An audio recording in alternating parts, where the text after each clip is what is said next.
program, live on Seattle's Progressive Talk, AM 1090. You're listening to the Thom Hartmann program.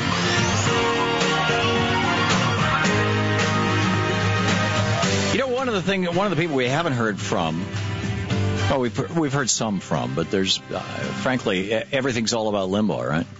Sandra Fluke had, and I'm sure I'm mispronouncing it. I understand it's F-L-U-K-E, and it's pronounced like book. Fluke. Okay. Here's clip number 13, Jacob. Here's her initial response to this. I guess my reaction is the reaction that a lot of women have when they've been called these names.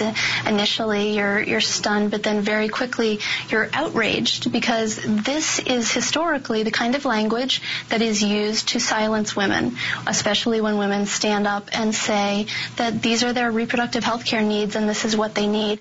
Now, of course, she's reacting to Rush Limbaugh, calling her words that typically are not said on the radio. In fact, typically are not said about women in polite company of any sort. And doubling down on it 2 days in a row. And this is the thing that I think is so important, is that this is not new. And it's not just Limbaugh. This is across the right-wing spectrum. You're talking about patriarchy. We're talking about power here. Power of men over women. When Hillary Clinton had the audacity to run for president of the United States,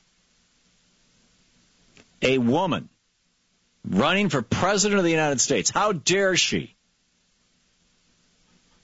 When Barack Obama ran, a black man running for president. Limbaugh came up with the song Barack the Magic Negro. Remember that? But when Hillary Clinton ran, it was, guys, she wants to put your testicles in the Hillary Clinton testicle lockbox. Here it is.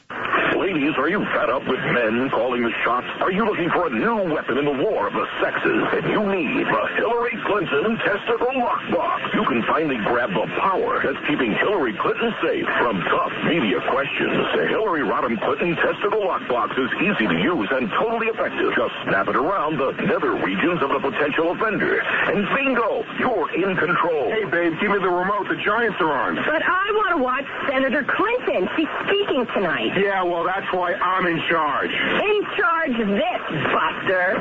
What are you doing? Now sit there and shut up, and maybe you'll get your testicles back. Oh, man, how am I going to tell the guys at the plant about this? If you order now, you can supersize your order in the double deluxe testicle lockbox. Big enough for 8 dwarves and 8 moderator. This Christmas, give a gift to the woman who wants everything. Make it a Hillary Clinton testicle lockbox. Available everywhere. Power is crazy. Yes, give her the Hillary Clinton testicle lockbox. Wasn't that funny? No, it wasn't. And this is the kind of stuff that passes as mainstream comedy. I mean, I could see this in a comedy club or something. But again, I mentioned what happened to Ed Schultz in the last segment. Randy Rhoads, when we both worked at Air America, in a comedy club, in a completely separate venue,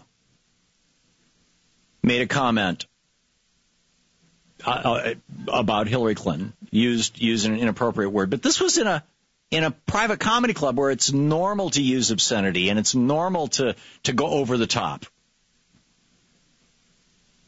And Air America basically used that as an excuse to canter. So is this going to be Russia's Waterloo? I don't know.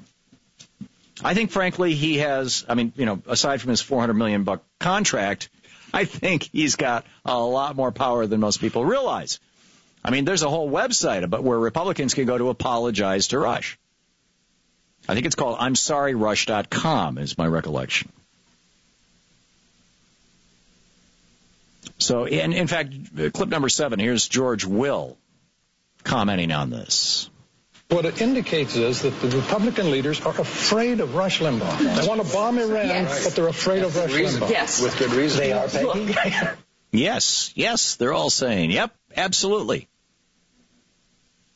And, Limbaugh's response to this, clip number 5, or clip number 4, first of all, clip number 4. This is his doubles down part 1. This is day 2 of Limbaugh's tirade against this young woman who's a law student.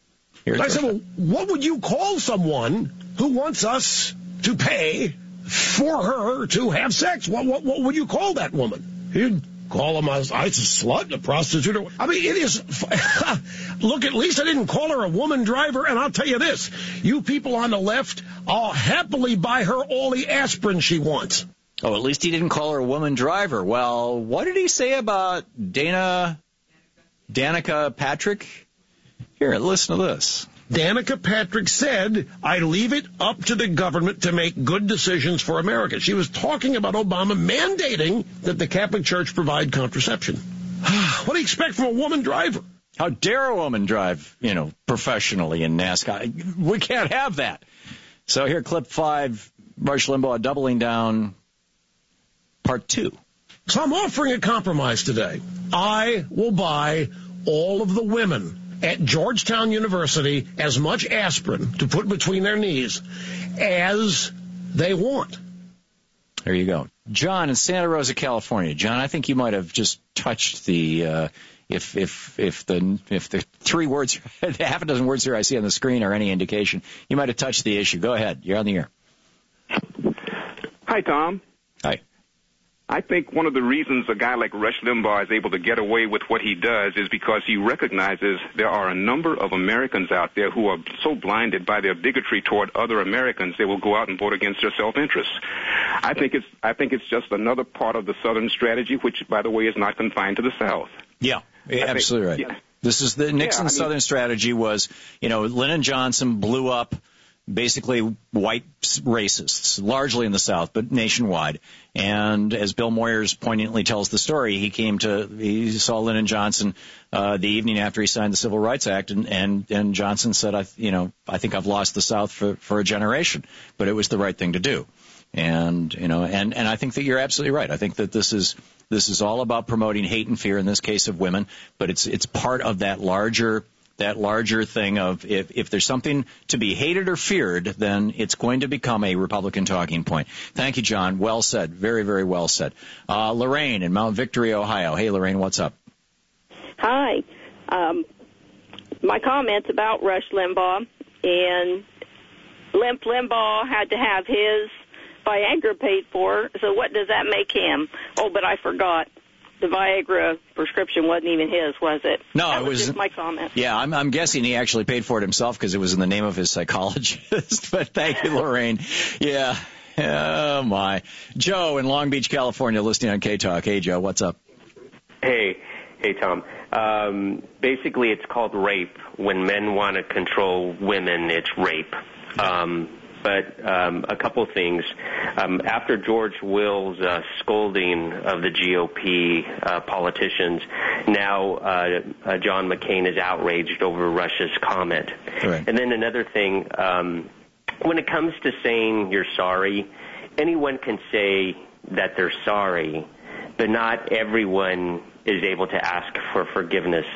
And in that sense, Rush failed. And then he had to do it on his website. Yeah, and he did not ask for forgiveness. He said, I sincerely apologize to Ms. Fluke for the insulting word choices. In other words, he chose the wrong insulting words.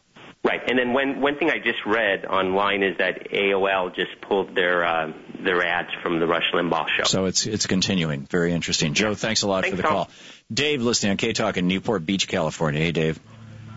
Oh, Dave, I'm sorry. Let me put you on hold. I totally missed the time cue there.